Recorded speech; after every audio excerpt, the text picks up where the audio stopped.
Hey everyone, it's VM Campos, comic book fan. Welcome to another weekly show where I talk about the comic books that are coming out soon.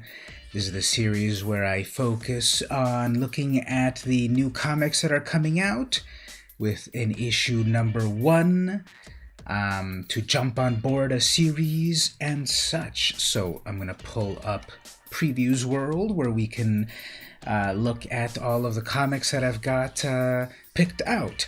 Now, if you're watching this live, thank you so much for coming live. It's really cool when people come over and we talk about comics. Be sure in the chat to tell me what you're looking for, what you're into, what I missed, and so forth. If you're watching this after the show was live, don't forget to check down at the bottom where I've got the chapter stops for all of the various companies. If you want to jump specifically to a company that you care most about, I'm going to talk about all the comic companies. And so yeah, check down on the description there if you're watching the video after the fact. Okay, let's get started. So I'm talking about the comic books that are coming out and that you need to order by the final order cutoff date, FOC, which is this Monday, the 27th. So these are the comics that you need to order at your local comic shop by this Monday, the 27th, to be guaranteed your copy of it. If you don't order it by this time, you might not get the comic, and you'll be very sad, and I'll be sad as well. But don't be sad. Call your local comic shop, tell them VM Campo sent you, and get me these comics. Okay, so I'm going to go over here. I'm going to go first with Image Comics. We have Chew number 1, second printing. So if you were originally reading the first Chew series, you'll know that this is a sequel. This is a fun variation on the title. CHEW was the name of the first series. And here is the second series, CHU. Now this is also the second printing because first printing's already been out and sold out, and now it's on second printing. So you need to know about this comic. Writer, John Layman. Art and cover artist, Dan Boltwood. The first course. Part 1. Tony Chu is a Cybopath, able to get psychic impressions from what he eats. Saffron Chu is a Cybopars, able to learn secrets from who she eats with. Tony is a cop, Saffron is a criminal. They are brother and sister, and they are on a collision course. Spinning out of the multiple Eisner Award-winning and New York Times best-selling series Chew comes Chew, a felonious new food noir about cops, crooks, cooks, and clairvoyance. So this cover looks pretty cool. Let's get a zoom in on that. The artist there, Boltwood, I think does a good job. It's got this sort of cartoony style that I like, this sort of like Neo Hanna-Barbera Cartoon Network Powerpuff Girls style, whatever this style is called. Since the 90s, I would say. And yeah, it's a new number 1. It is the second printing, so issue number 1's already out. Number 2's coming soon, but this is issue number 1 of that series to get in on the ground floor.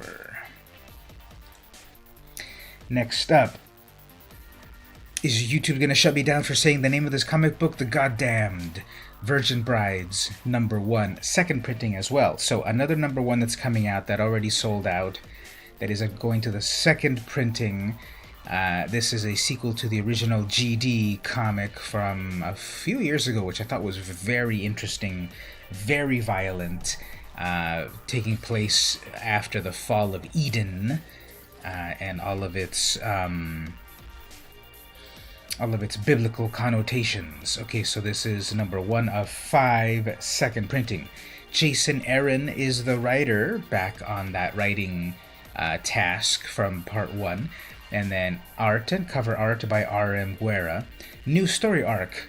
Writer Jason Aaron and artist R.M. Guerra return to the stark and brutal world of the Goddamned for the long-awaited second chapter of their biblical noir epic. I don't know why they would call it biblical noir.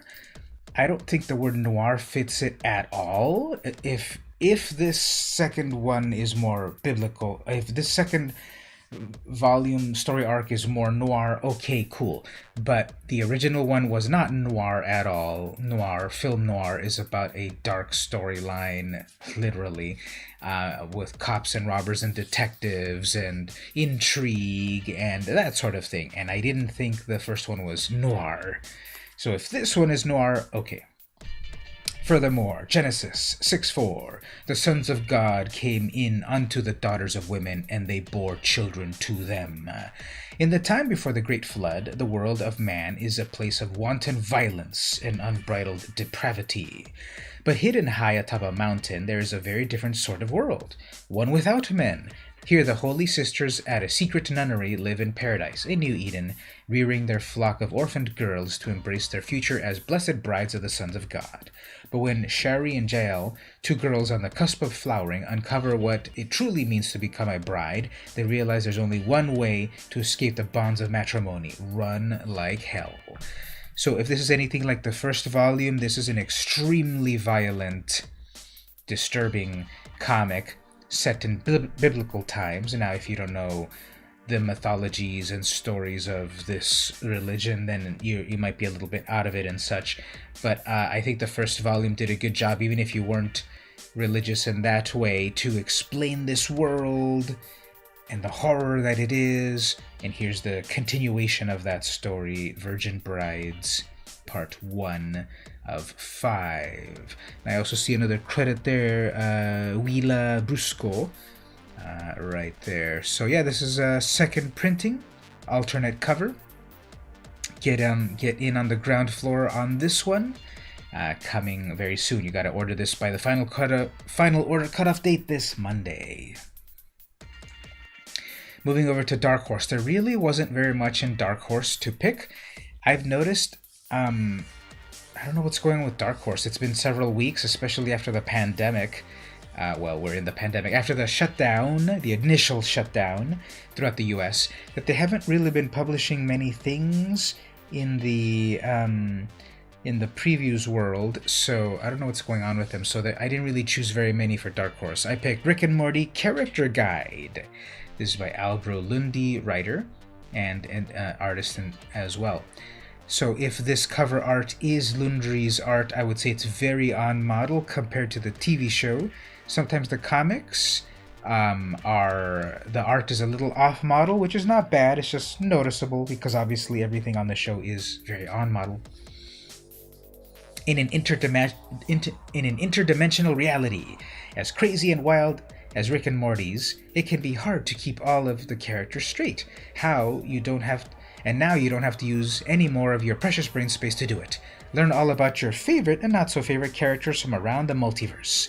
Get insights on the major players, the humans, the aliens, with the Rick and Morty Character Guide, collecting information on the whole cast of characters. This book is a must-have for any fan of the Adult Swim show. They misspelled Adult Swim, actually. It's supposed to be lowercase and in brackets. Anyway, $39.99.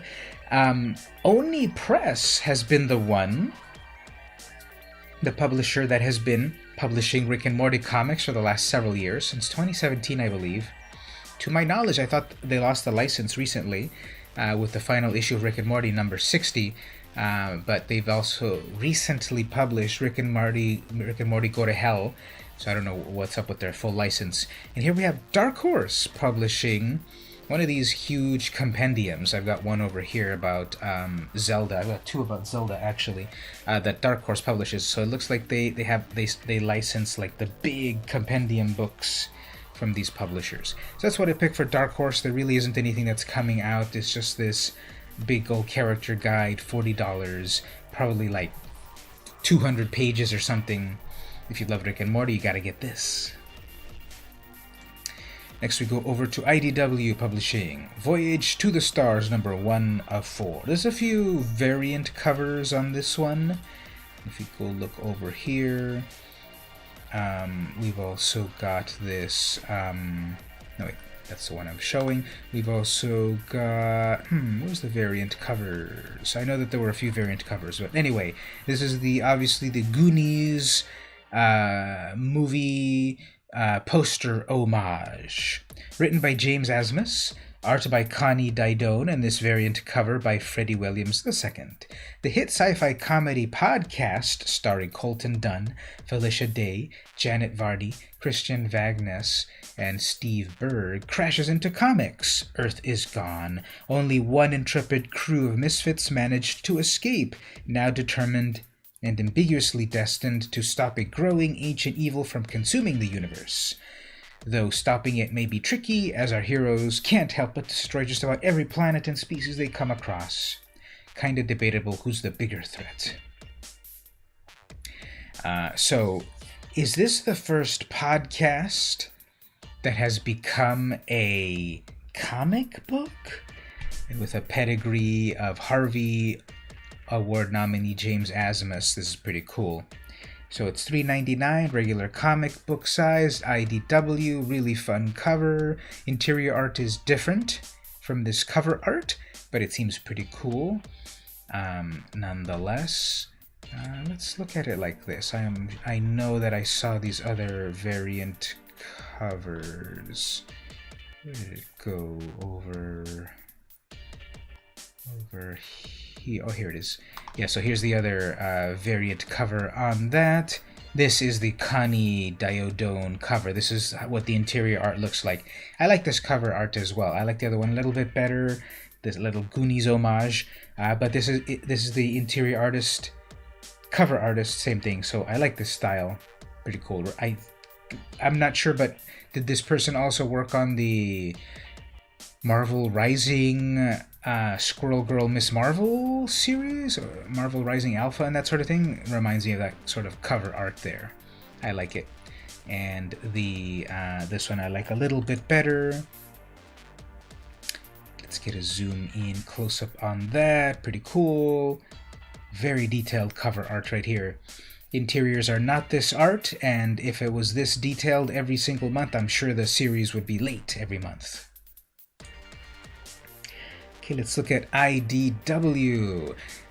Here I picked Star Trek Picard Countdown Trade Paperback, Volume 1.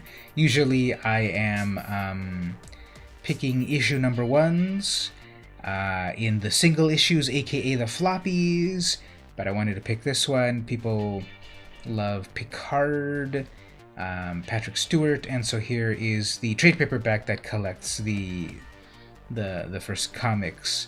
So Mike Johnson, Kristen Beyer are the writers, Angel Hernandez as the artist. Cover art to be determined. This is not the final cover art, I guess. Witness the events leading up to the new CBS All Access series Picard in this graphic novel where new characters are introduced and secrets will be revealed. Before he retired to his vineyard, Jean-Luc Picard was the most decorated admiral in Starfleet. Then one mission changed his life forever. What could make this dedicated and disciplined leader question his calling? So this is a trade paperback collecting a variety of issues, $15. If you're into Star Trek, you need this comic. If you're into especially Picard and Sir Patrick Stewart, you need this comic. Okay, let's look at DC Comics, but let's take a little pause at this moment. Just 1 or 2 minutes. I'll be right back. One moment. We'll talk about Catwoman and other DC Comics in just a moment.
Alright everyone, we are back. So, let's talk more about comics. If you're just tuning in, I'm VM Campos. I talk about comics on my YouTube channel, and I do this weekly show of looking at the comics that are coming out in the following week that you need to know about for the final order cutoff date.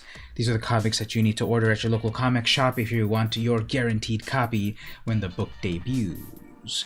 If you don't order them by this final cutoff date, I will be sad, you will be sad, your comic book shop will be sad. But don't be sad then. Let's see what we've got in store. So, I was just about to say, right before the break, Catwoman number 23, second print, is coming out. You need to order this by this Monday.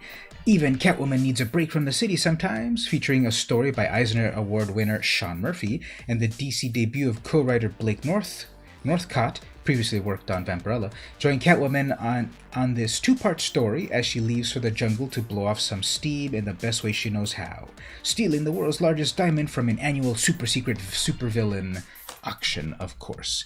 That sounds pretty fun. So there's no cover to speak of, just this coming soon cover, but it's the second printing, so this is another book that is very popular, and if you want your copy, you need to order it by this Monday. If you're in it for the story, well, it's issue number 23, but if you're in it for the collecting aspect of it all, here's a second printing to add to your collection if you got the first printing already. Moving over to Marvel. Okay, this is not a number one issue, but this is kind of cool. This is hitting all my nostalgia points. Acts of Vengeance, trade paperback. Writer Walter Simonson and more. Art, Rich Buckler and more. Cover art, Walter Simonson. Loki's schemes play out as an array of heroes face unfamiliar enemies. The Fantastic Four take on an army of foes during a congressional hearing. The Grey Hulk battles the Grey Gargoyle. The Punisher takes aim at Bushwhacker and Doctor Doom, then joins Moon Knight to face Flag Smasher and Ultimatum. Daredevil fights outside his weight class against Ultron, while Power Pack grapples with Typhoid Mary. And Hobgoblin, the Enchantress, and Archon spell trouble for Doctor Strange. Luckily, Damage Control is around to pick up the pieces. Okay, so what this is, it was back in the 90s, when there was just the summer crossover event in Marvel Comics. Acts of Vengeance was the one that was happening in like 1992, I believe. So there were the big company crossovers back, like they started back with Secret Wars 1984. They had various ones throughout the years. Atlantis Attacks, I remember that one. Inferno, and then there was Acts of Vengeance. So basically, Loki gets together and thinks, okay, you want to defeat superheroes and do bad things. How about you that always fight this character? Now go fight this other character that you've never fought, so that they'll be overwhelmed by your powers. So just like it says right here, Daredevil's gonna fight Ultron. He's never fought Ultron before. Power Pack versus Typhoid Mary, R.I.P. And so it collects a bunch of these. Now I don't see here the Amazing Spider-Man issues where Spider-Man fought Magneto and then also became Cosmic Spider-Man. No big.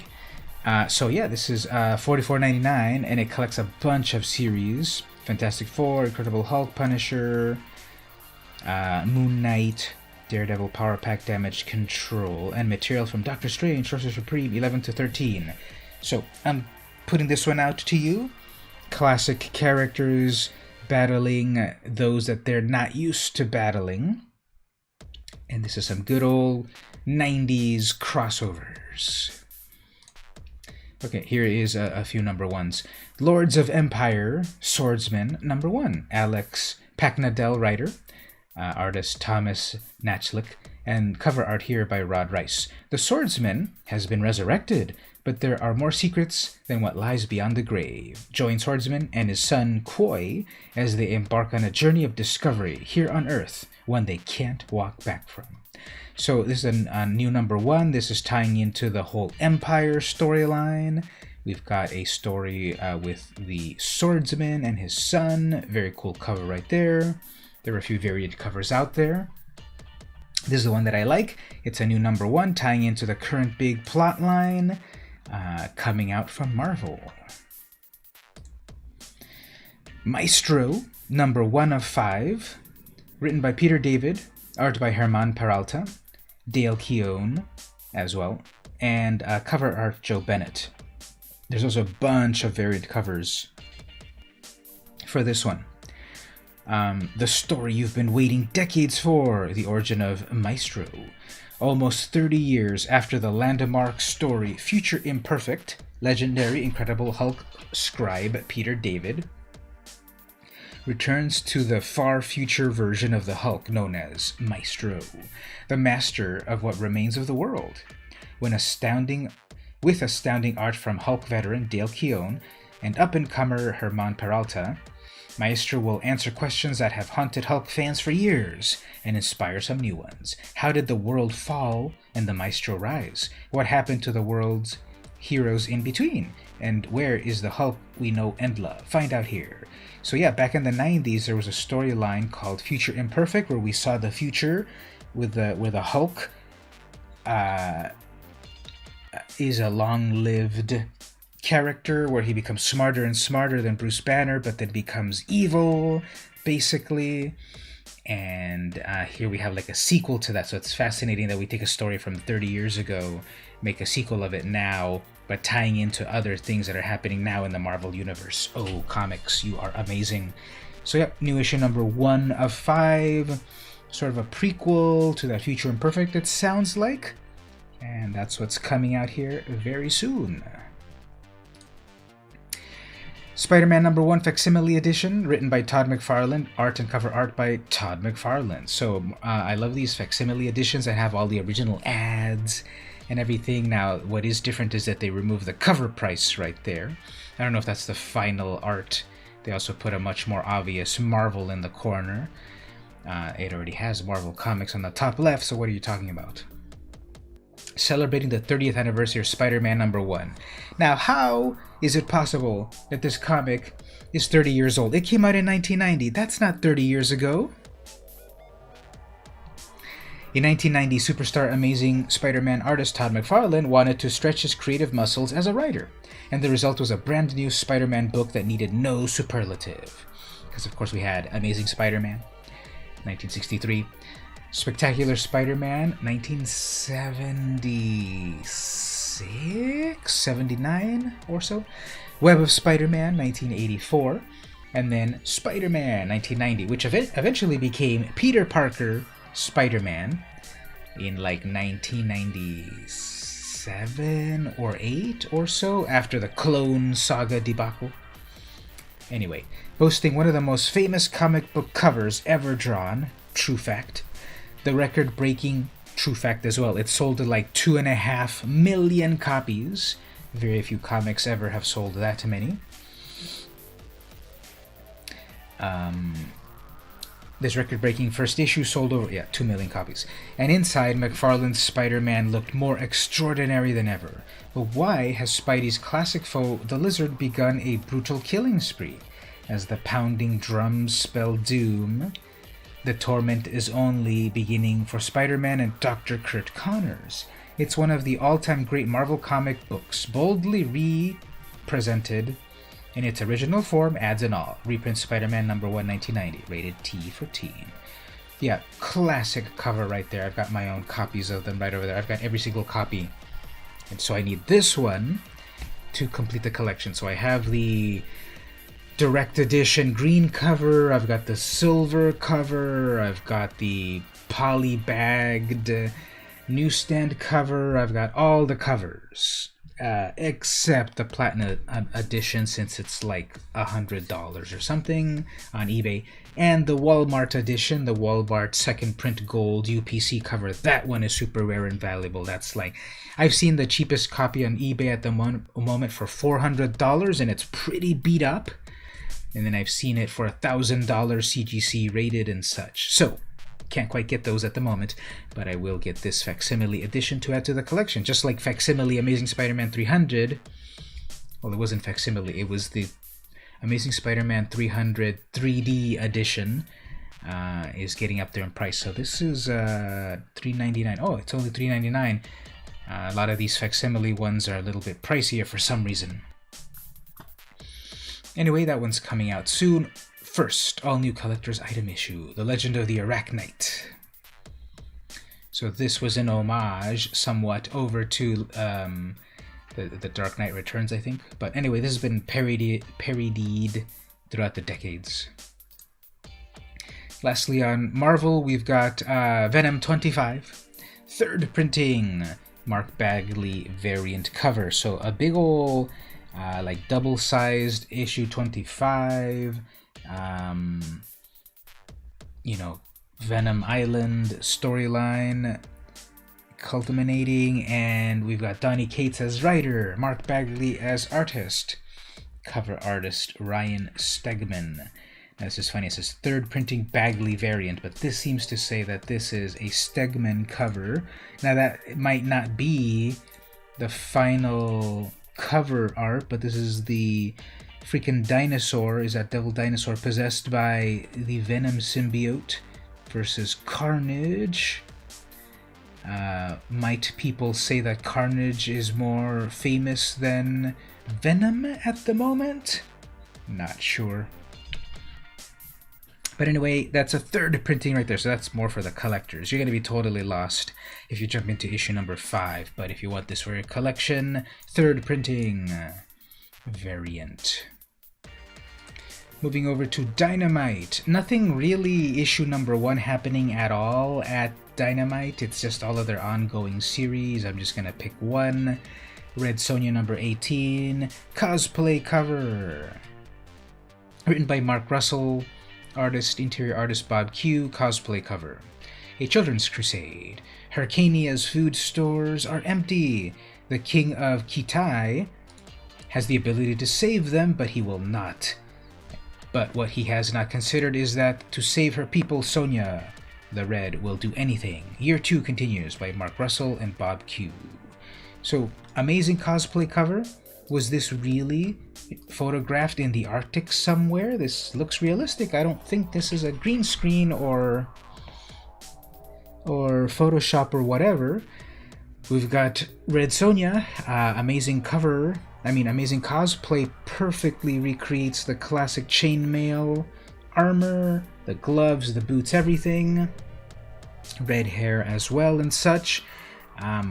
Those Harley Quinn tattoos, they should have photoshopped that out for the full Red Sonja effect, but this is a very cool representation of the Red Sonja classic cosplay. Next up on Boom Studios, we've got Power Rangers, Ranger Slayer, number 1, second printing. So we've got this, I like this cover a lot, like the Ranger Slayer there with the gold armor and the Aurora Borealis and the weapon and everything. Really like that. There's no plot here, synopsis unfortunately, but this is Ryan Parrott, Dan Mora, Jen Bartel. $7.99. So it's in issue number 1. It's the second printing. We also got another credit here, Raul Angulo. And if you're into the Power Rangers, I know I used to watch them back in the 90s, and it's really cool how they've brought them back. Boom Studios has brought them back in comic book format and just exploring more aspects of what this mythology can be. We've got the Ranger Slayer number 1. We're in the home stretch of our final comics to look at for the week. Hopefully you've found some nice comics. You can also tell me what I missed in the comments and so forth. Thanks for coming to hang out live and such. Okay, so we're going to go over here to some of the smaller press books, some of the more alternative books and such. From Action Lab / Danger Zone, we've got Amalgama number 1, and this is related to space. Okay, so Amalgama, Space Zombie, related to the whole zombie tramp mythology of Action Lab's books. TVMA, kids. Jason Martin, writer. Winston Young, artist. Cover artist, Michael McComb. The start of a new story arc. She may be the most wanted woman in the galaxy, but she's also the most dangerous. And now that Amalgama's hunting her bounty hunters. Does anyone or anything stand a chance? So I went with this one, this very eye-catching cover. There's many variant covers. There's cover C, and I've noticed that Action Lab, if we look at them over here, Action Lab has been publishing a lot of these like nude variant covers. So if you're into those, here's the one here. You're not going to see anything, of course, on Previews World, but there's going to be that version right there. And there's a few other variants, maybe this one over here. So we've got this one by Celor as the variant cover artist. And then there's also the risque version of it, which has even less clothing than what the character already has. So that's a new issue number 1 over there from Action Labs. Ablaze is publishing some Conan comic books, but they're not Conan, they're the Cimmerian. So these are the public domain stories of Robert E. Howard's Barbarian from back in the 30s. And I read the Cimmerian Queen of the Black Coast. I thought it was cool. There was also the Cimmerian meets Red Nails, which is the Red Sonja variant. The Queen of the Black Coast was Belit, and then here we have the Cimmerian People of the Black Circle, number 1. So Robert E. Howard's Conan is brought to life uncensored. Discover the true Conan, unrestrained, violent, and sexual. Read the story as he intended. Yep, there was a lot of action, if you know what I mean, in the Queen of the Black Coast storyline with Belit. In the kingdom of Venja, the king has just died, struck down by the spells of the black prophets Yimsha. The king's sister, Yasmina, decides to avenge him and contacts Conan, then chief of the Agfuli tribe. But several of Conan's warriors have just been killed by the men of the kingdom of Venja, further complicating the matter. The princess thought she could use the Cimmerian, but rather it is she who will serve his interests. Sylvain Runberg and prodigious designer illustrator J. Kwang Park adapt one of the most ambitious and complex Conan stories, Robert E. Howard. An adventure where epic battles, witchcraft, and plots mingle in a mystical and scary Orient, where revenge is an art. There's a lot of variant covers for this one. I'm going with this one. Looks very epic. Love it. And kudos to Ablaze to publish the Cimmerian books from a public domain property, making it their own. Source Point Press has Misplaced One-Shot Collected Edition. Chris Callahan, writer and artist. What if paradise wasn't as it seemed? A tragic journey to the new world. Two souls separated in death. To find the missing, one spirit must return the land of the living and uncover the truth of immortality. This is a bigger book than just one of the floppies that I've been talking about so far. This is more bingeable with a variety, with a several page count and so forth. It's $24.99. Cover art reminds me vaguely of Michael McKeon's Sandman stuff. I'm sure this sort of art has been around for years, but that's what that mostly reminds me of. And the plot seems pretty interesting, so I'm recommending it. Another source point item here, The Prisoner number 1. Not based on the original 60s TV show, actually. Luke Durden as the writer and Gordon Court as the artist. Andre exists on the razor's edge between life and death, the daily reality in a thankless paramedic career, scrambling to save victims from the endless mayhem of his crime-ridden city. Andre thinks he's seen the dark side of humanity, unaware of the rampant increase in missing persons, of the monsters stalking the streets, and he's about to learn that courage and willpower are empty virtues when faced with suffering and agony devoid of mercy. Really heavy. That plot sounds extremely heavy and mature, and this cover looks amazing. So this is in issue number 1 coming out from Source Point. It's issue 1 of 2. Now, comic book fans, if something like this seems interesting to you, don't wait for it to just come out one day at the comic shops or, digitally. Tell your comic shop you want this book. This is the final order cutoff date that I'm talking about, this Monday, the 27th. Publishers use this deadline to know how many of these comics to print. And if these are not pre-ordered, there may not be enough to go around, the book is scarce, then it's expensive on the secondary market. Worst yet, it then gets canceled. So if you don't have a local comic shop, or if you don't know you have a local comic shop, you got to search the comic shop locator, comicshoplocator.com. You got to go to comicshoplocator.com, enter your zip code. Let's see, 91921, sure. And here we have a variety of comics in my San Diego area: TC's Rockets, Yesteryear Comics, Southern California Comics, Kamikaze Comics, Comics and Stuff, etc. So, yeah, you gotta get these comics at your local shops to keep them running. And so here's The Prisoner #1 from SourcePoint, one of the smaller publishers. And lastly, from Vault Comics, I'm going with Shadow Service #1, one of the variant covers. Okay, Kavan Scott is the writer, Rebecca Isaacs is the cover artist, and then interior artist is Corin Howell. So, worried your partner is cheating? Need a missing person found? Gina Myers is the private investigator for you. Sure, she's a witch who worries that her powers make her more of a monster than the crook she's trying to catch, but it's not like London's criminal underworld is literally going to hell, is it? Spycraft meets black magic in the shadow world of MI666. So if you're British, you know what this stuff means here. Very cool cover. I went with this one. I'll look at the others in a moment, but I went with the Corin Howell variant cover.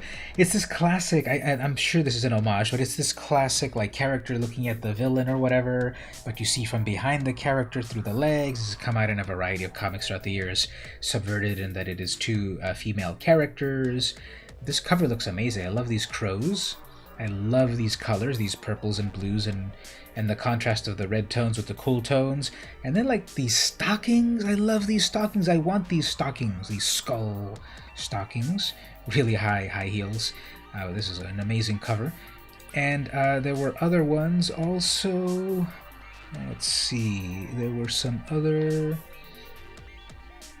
variant covers for that series.